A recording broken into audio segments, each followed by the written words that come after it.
സഹീർ പറഞ്ഞത് ശ്രദ്ധിച്ചിട്ടുണ്ടാവും. ഓരോ നാട്ടിൽ പോയിട്ട് വിദേശത്ത് പോയി കഷ്ടപ്പെട്ടിട്ടാണ് അവർ ജീവിക്കുന്നത്.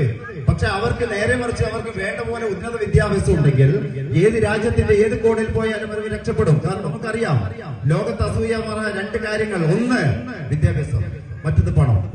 പക്ഷെ ഇപ്പോൾ എല്ലാവരും കാണുന്നുണ്ടോ, പണം ഉണ്ടെങ്കിൽ എല്ലാം ആയിന്ന്. വിദ്യാഭ്യാസത്തിന് പ്രാധാന്യം കൊടുക്കുക. എനിക്കതേ പറയാനുള്ളൂ. സ്നേഹത്തിന്റെ ഭാഷയിൽ നമുക്ക് വ്യത്യാസമുണ്ട് എന്നല്ല അർത്ഥം. എനിക്ക് കിട്ടേണ്ട പോലെ കിട്ടിയിട്ടുണ്ടാവില്ല. നിങ്ങൾക്ക് എല്ലാവർക്കും ഓരോ മക്കൾ ഇപ്പം വളരുന്ന കുട്ടികൾക്ക് കിട്ടണം. അത് പാരന്റ്സ് ശ്രദ്ധിക്കണം. എങ്ങനെയെങ്കിലും 18 വയസ്സായ ഗൾഫിലേക്ക് അയക്കുന്ന ഒരു കാലം ഉണ്ടായിരുന്നു. അത് പോയി, അത് തീർന്നു. ഇനിയെങ്കിലും മാറണം.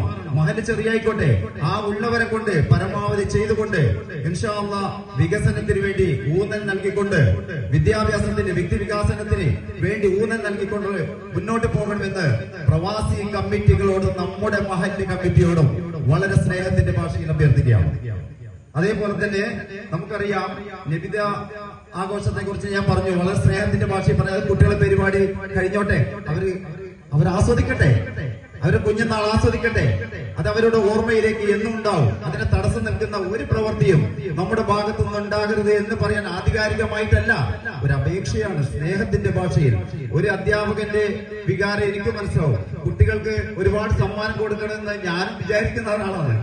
ഞാൻ എത്ര വിചാരിച്ച് എന്റെ കയ്യിൽ നിന്ന് എടുത്തു കൊടുത്തിട്ടുണ്ട്. മൊമെന്റോ കൊടുത്തിട്ടുണ്ട്, അവർക്ക് ട്രോഫി കൊടുത്തിട്ടുണ്ട്, അവർക്ക് ക്യാഷ് അവാർഡ് കൊടുത്തിട്ടുണ്ട്. നമ്മുടെ കയ്യിൽ നിന്ന് എടുക്കേണ്ടി വരും. ചിലപ്പോൾ സ്കൂൾ SRG എമൗണ്ട് ഉണ്ടാവില്ല, അപ്പൊ കൊടുക്കേണ്ടി വരും. അതുപോലെ അധ്യാപകർക്കും ആഗ്രഹം ഉണ്ടാകും. അത് നമ്മൾ അറിഞ്ഞ് പ്രവർത്തിക്കണം. ഇത് വിനയത്തിന്റെ ഭാഷയിൽ ഞാൻ പറയുന്നുണ്ട്. പക്ഷേ എല്ലാ രക്ഷിതാക്കളോടും വളരെ സ്നേഹത്തിനോട് ഒരു കാര്യം ഓർമ്മിക്കുകയാണ്, ഇത് തള്ളിക്കളയരുത്. ഇപ്രാവശ്യം, കഴിഞ്ഞ പ്രാവശ്യം ഒരാൾ ഓഫർ ചെയ്തു 5 സൈക്കിൾ. അൽഹംദുലില്ലാ, നല്ല കാര്യമാണത്. അങ്ങനെ ഓരോരുത്തരും മുന്നോട്ട് വരട്ടെ, കുട്ടികൾക്ക് കിട്ടുന്നതൊക്കെ കിട്ടട്ടെ. ഇപ്രാവശ്യം അതൊരു ആർക്കും തെറ്റിദ്ധരിക്കരുത്, ക്ഷമയാണ്. എന്തെങ്കിലും തെറ്റി വരുന്നവർക്ക് ക്ഷമ ചോദിക്കുകയാണ്. അതൊരു മാമൂലായിട്ട് എടുക്കരുത്.